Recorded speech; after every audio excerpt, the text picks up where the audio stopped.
Coming up this week on NotSoLive, it's the start of our birthday celebrations. Yes, we're one. So I'm joined by Jack McLain, who was my first guest a year ago today. Well, tomorrow, because you know, leap years and shit and stuff happens. Yeah, days move forward, okay? Roll the titles. Oh, you're gonna have fun editing this, aren't you?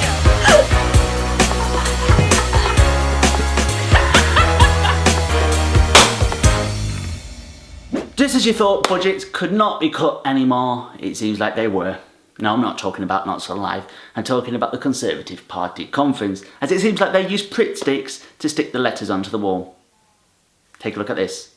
It's diversity, compassion and strength that was shared.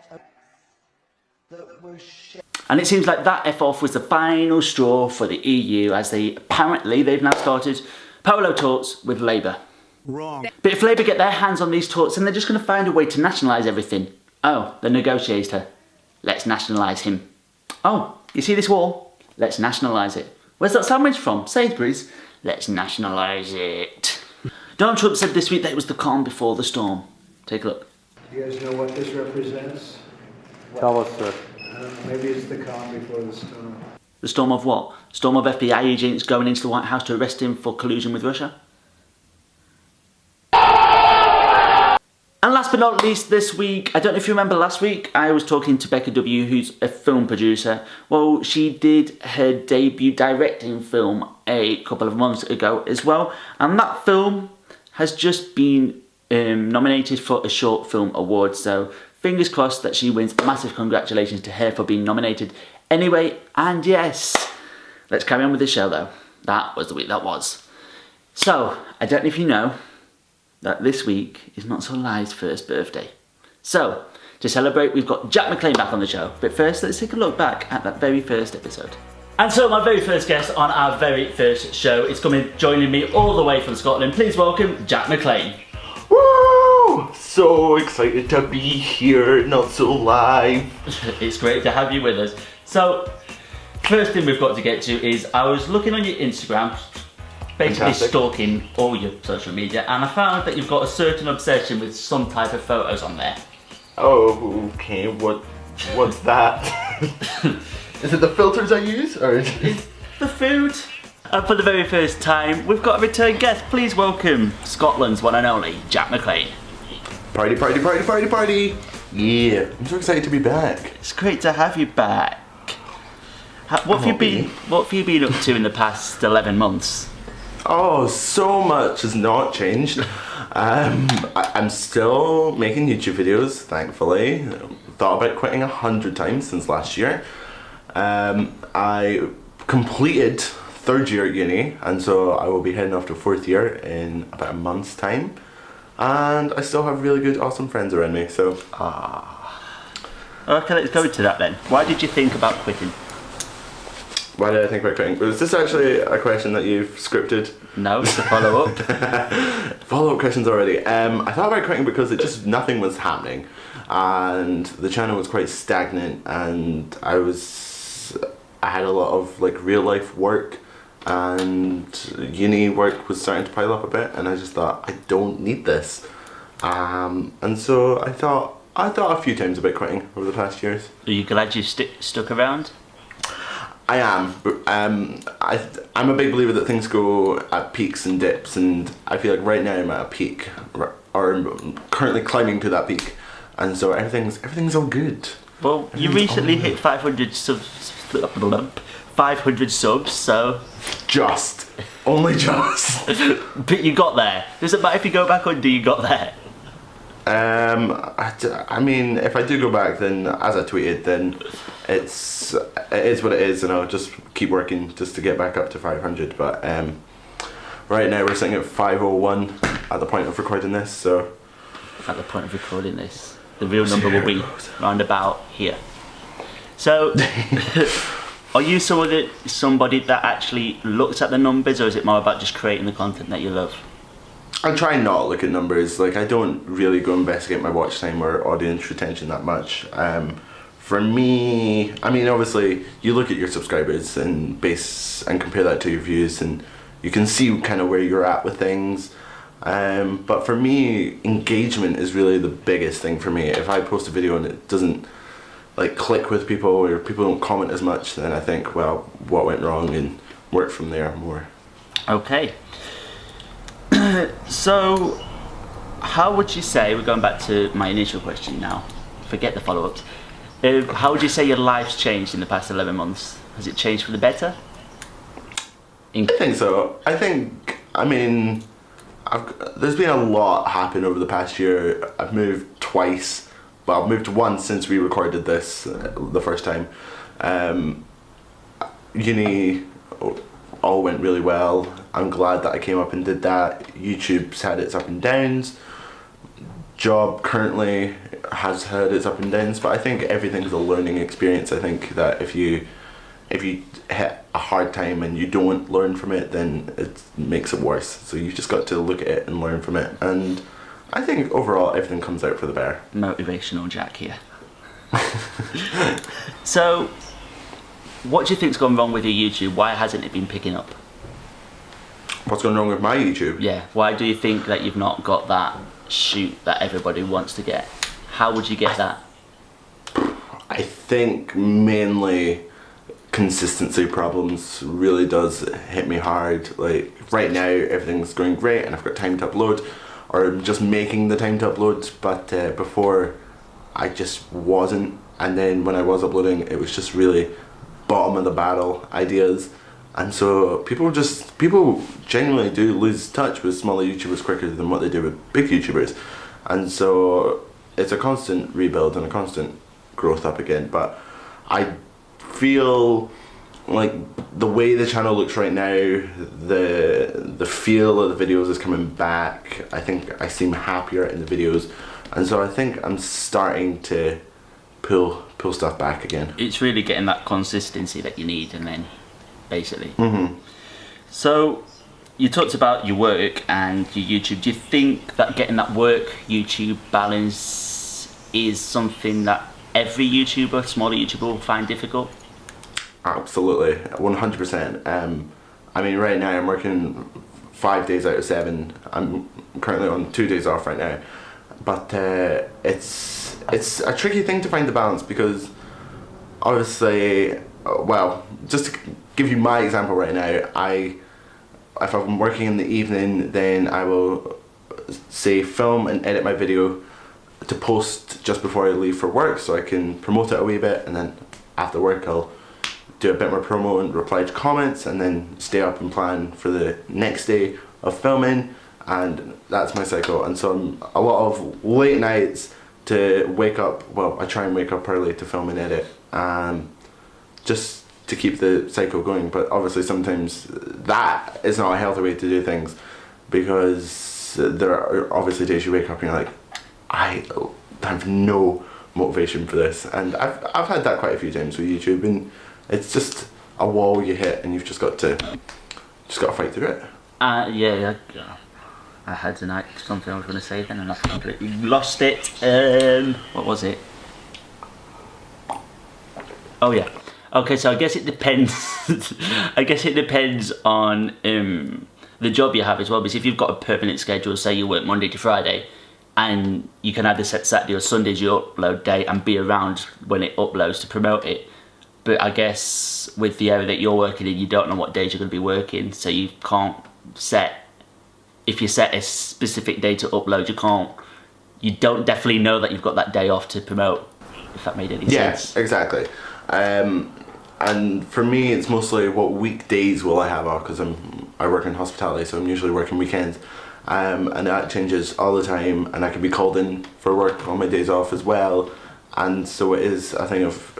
And it was one of the better things that I picked up on from the small YouTubers panel, was someone had asked, oh, how do you make time? And I think it must have been Bambino Beck who said, I know it seems tough, but you'll make the time. You'll get up that wee bit earlier to film and edit.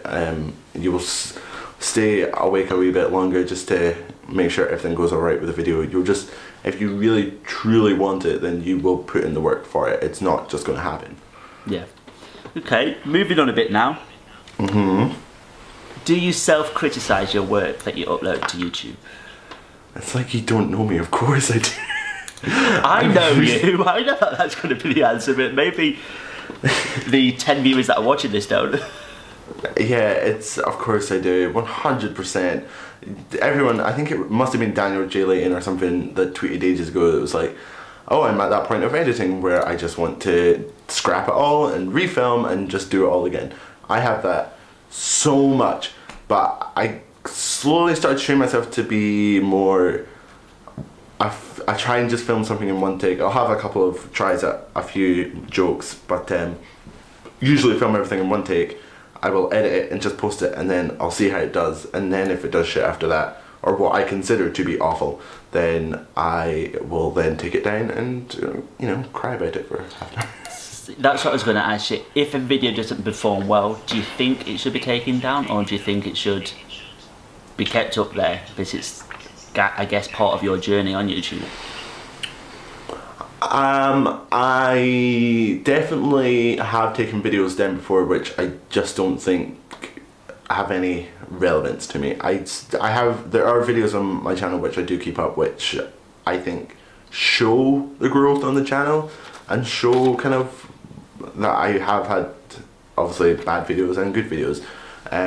I think it's very much dependent on the channel. I think if you want that there as a reminder of, oh, this video didn't do well, you've got to be better than this video, then I think absolutely keep it. But if it's got no relevance, then just let it go. Yeah. Okay. We're going to take a break from our advertisers now, so go check them out. No, just joking. This is just free way to decide where I want to go next. This will all be edited. Who would be your sponsors of this? Who would be the sponsors? Durex. Fuck, man. Okay, so Durex sponsors this video. Awesome, love it. That ties into the question I was going to ask, but I guess if you go to www.durex.com/NotSoLive, get 10% off right now. What? Imagine if they email me now after this has gone up. Can we please sponsor? Thank God you mentioned us. We love to sponsor NotSoLive. Well, the tagline is, when late night comes to YouTube, you never know what that late night stands for. Oh my God. Anyway, tying in with my next question, the last time you came on NotSoLive, you or I basically called your channel Perfection for Alcoholic Perverts. How would you No, you called me an alcoholic pervert. Let's not get it twisted. I tried... Okay. I think that's what happened anyway. I watched it back and I thought it was you that came up with it. Oh, did I call myself an alcoholic pervert? Great, okay, awesome. Anyway, question? How would you describe your channel now? Oh, I mean, I'm definitely not as... There's definitely not been as much sex content on the channel as this time last year. No, it's all come over here now. Yeah, it's... I don't know why. I had some really great... And don't get me wrong, this time last year, the sex stuff that I made is still some of my favourite stuff I've ever made. Like the video I made with Jared Coons about what emojis say about your sex life or something, is still one of my favourite collabs I've ever done. It was so funny. And I think 10 things men don't want during sex is one of my most successful videos. And so I absolutely don't regret those videos. But right now, I think I've started to put honesty a lot more at the forefront of the channel, and I try and be a bit more honest to me. Obviously, if I ever came up with another really good idea for a sex-related video, then I would do it, but I think I try and just make content that I would watch more now. Okay, so what do you think's what's been the main change in your content since from then to now? I think that's it. I think just the level of honesty I have with the channel now, and I think just realizing that the sex stuff was just not long term enough for me, and just trying to be a bit more. If I was searching for a small YouTuber, what would I want to watch? And sex. And I'm kind of just past it, you know. I think it was just a phase. I think it was like, oh, sex sells, so I'll make sex related content. But I think right now I'm just like, it's not what my viewers want to see. So I think I had viewers say to me, "Oh, I love your content. I just don't watch the sex stuff because it's just not for me." And I was like, okay. So was the sex content for views, not content what you actually like making, or did you like making it? I liked making it because it made me laugh, and it definitely, I mean, you can tell by the views, it definitely did sell. It's some of my most creative videos. I think like what your breakfast says about your sex life was just one of the best things I've ever done, and I still go back and watch it.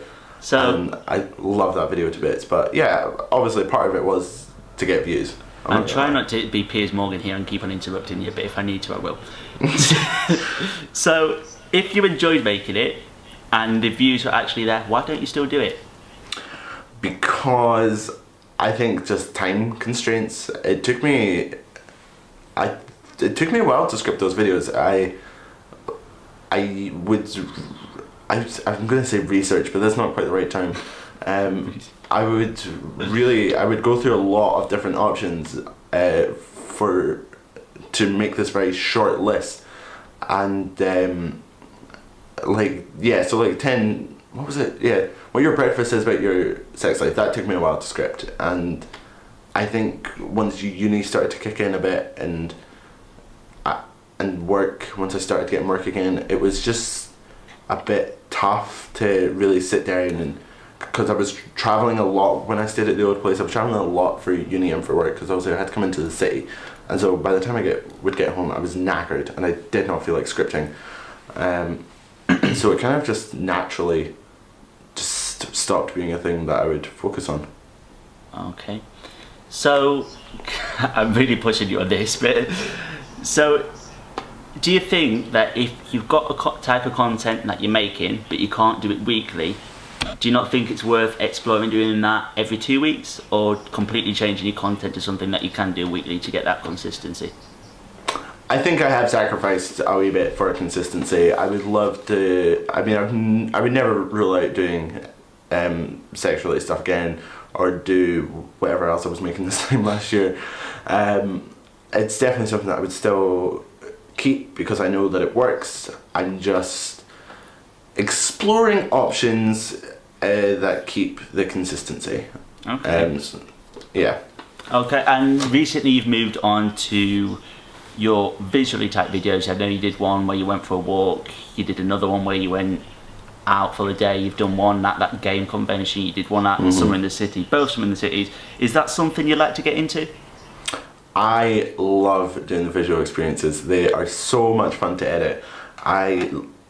It's the type of content that I know that I love just to take the time with, and I think I was speaking about it with Kate. The reason I mostly love those is because I've not had to script anything. I film a lot for them, obviously, but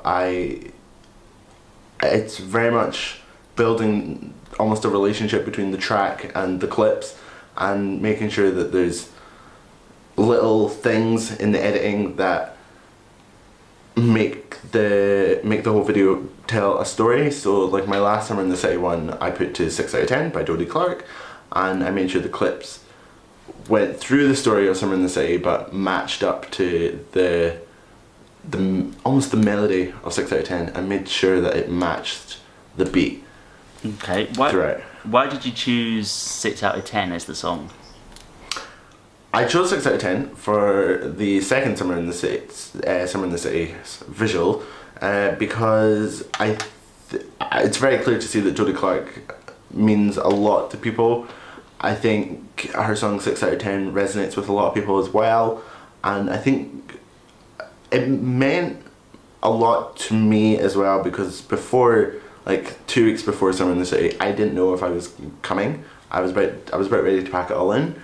And just there's something about that song which I felt people really grasped to, and so using the contrast of it's not a particularly depressing song, it's just a very relatable song, and the contrast to that with the happy feeling you get from Summer in the City, I think just worked really well, and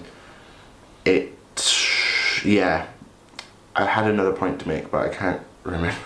That's the main thing. It was the contrast between the lyrics and the feeling you get at Summer in the City, because so many people come to these things to make that change, to make themselves feel better and to gain experiences and to hopefully become more positive over time. And what the song really goes about is your friends seeing you as a 6 out of 10 and rather than a 10 out of 10. And the friends that people make online, I guess, I don't know how am I going to put this now? The friends that people coming together that they've met online, they see each other as a 10 out of 10, but maybe those same two people, they think that their offline friends see them as a 6 out of 10. That's kind of the message that I got behind it. I think there is definitely, and I have had people pick up different things about it, and it means a lot when people can actually sort of read through the lines of it, and just see that they're not just a bunch of clips put to a track. Like, I am genuinely putting in time and effort with these, and so yeah, the 2017 City one compared to the 2016 one, it's just, they're completely different. But I think I was in two different places when doing them, and I think them in themselves do tell different stories. Okay. If you could change one thing about your content, about the stuff that you upload, about your channel in general, what would you change? Ooh. Got tough now. Oh fuck. If I could change one thing. And don't say the amount of subscribers or the amount of views, because that's not going to be a valid answer. That would completely contrast my previous answer of not really caring about numbers. If I could change one thing. Oh my god, I really don't know. I have an answer. What, for my channel? Yeah, having more time. Oh, to film and edit? Well, but I guess that's not changing you. That's not really changing. It's just changing the situation. It's not changing the thing about your channel. I mean, I definitely agree with it. But the type of content, I've always got this fear that I'm not connecting with my audience, and I know it sounds really sort of cliched and all this, but I always have this fear that I'm just not a very relatable person, and so there's nothing You're not, that's the thing. in my that I'm not, I can't, like, I've got this fear that I can't connect at all with people, like, and so I always got this fear that when people watch my content and it's like, yeah, it was great, but like, I don't really care about the person, so I'm not going to subscribe. Like, if I could somehow change that, then I guess that's what I would change. How can you change that? Let's get. Well, I don't know, Ethan, otherwise I would have the answer. That's not a valid answer. Answer me! I'm challenging mate. I'm challenging leave a comment mate. down below how Jack can be more relatable. No, we're not I have to say finishing my this. Twitter is very How can you make relatable. yourself more relatable? But I answered. No, you didn't. I did! No. You Ethan, I said think comment I did. down below. Yeah, exactly. So people can leave suggestions on how I should be more relatable. Deflect! How can you be more relatable? Oh, I don't know, Ethan. That's what I'm saying, is that that's the thing that I would change. Hate this show. I said I was going to channel my inner Piers Morgan. I know, God, what a prick. JK, well, You didn't just use them two things, did you? yeah, because I'm relatable. That's it, that's what you need to do. I just need to be more of a dickhead. Yes. Tight, Not that you tight. can you get more of a dickhead though? Oh, wow, okay. Wow, this is where the deep questions come in now. And this is where we turn to your Instagram. Okay. If you remember last year, you told me that you were a big foodie. You liked to cook. You liked to post your pictures. So if you like to do that, why don't you do that on YouTube? And don't give me the excuse of time. But you asked me this last year, and I told you. It's I used to make cocktail videos, and I for a while there did make a couple of baking videos. People just aren't, or for a small YouTuber, it's a tougher thing because it's a bigger video sell. It's more of a niche market as well, I guess. Yeah, I've kept one cocktail video up because the timing worked out well for uploading, and it's the Pokemon Go cocktail. And I still really like making cocktails. I love going into work and like seeing what works together. Like recently a customer came up to me and said, oh, have you ever had gin and apple juice with a squeeze of lime through it? And it works perfectly, and I love finding out stuff like that, but it's not where I've built my audience now.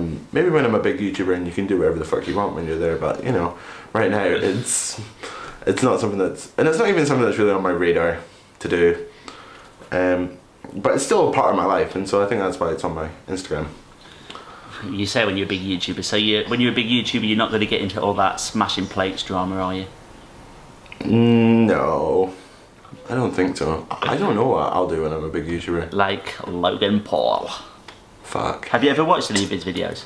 I watched one where he smuggled his small friend in a suitcase to Paris, and his friend was in this suitcase for the whole flight, gave him a GoPro, gave him water and food, and he was freezing his ass off in this suitcase because obviously when higher you go, the colder. And Please don't tell me you think that's real. I didn't even care if it was real or fake. I just thought, this is how this prick got to 10 million subscribers. Like, it's insane. Yeah, I was talking to, well, it would have been a couple of weeks ago since you watched this, but I was talking, when I was interviewing Pete, I was talking about Logan Paul, and I said that at Sitsi, talking to a couple of people, my opinion on Logan Paul actually changed. I still don't like his brother. I still think his brother's a bit of a douchebag. Although it was hilarious when he fell over at the Teen Choice Awards. Couldn't help but laugh. But you have got to give them both massive props for getting to 10 million subs in less than a year. Yeah, but just think about how they got to there. But is their content meant to come across as real, or are we meant to know that it's scripted? Because I personally think that, to me, it all comes across as scripted, and without getting into the same stuff over and over again in every episode, but we can touch on it. YouTube now, to me, is becoming a lot more scripted as the bigger YouTubers get deals with production companies, don't you think?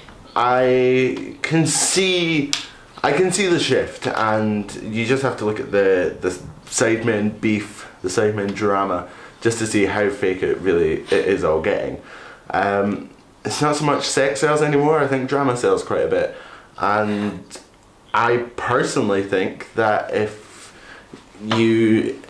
you are a bigger YouTuber that sells into this and is sort of the eye of the storm in a certain drama situation, then I think then you have sold your channel out, and I think that you don't really care about anything except for the views.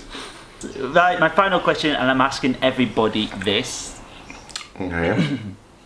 Does getting big on YouTube scare you? No.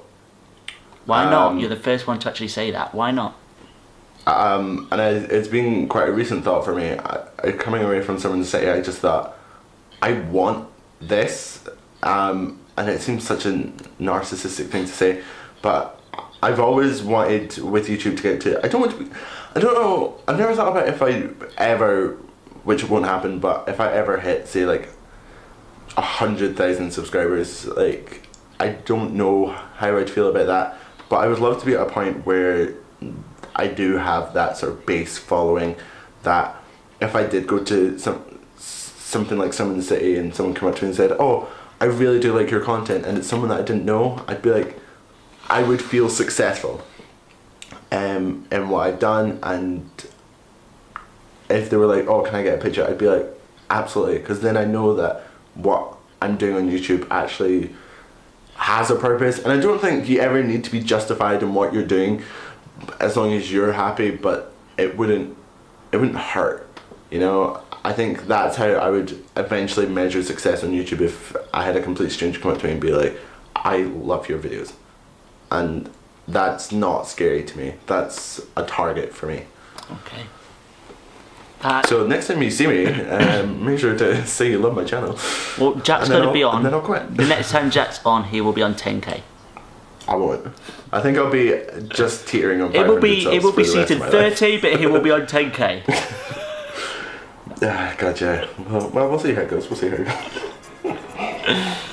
He'll have bought all his subs, if that's still a thing. Oh, wow. Do people still do that? I don't know. And that's where Jack's camera cut out, and that's where the footage is. That was a wrap on the interview though, so do make sure you go check Jack out as well. I'm in Brighton next week, so there's not going to be a normal show. Instead, we're going to be celebrating 1 year of NotSoLive. I've got a lot of stuff planned for you. It's not going to be what you're used to, but I hope you still tune in whatever. Until then, goodbye.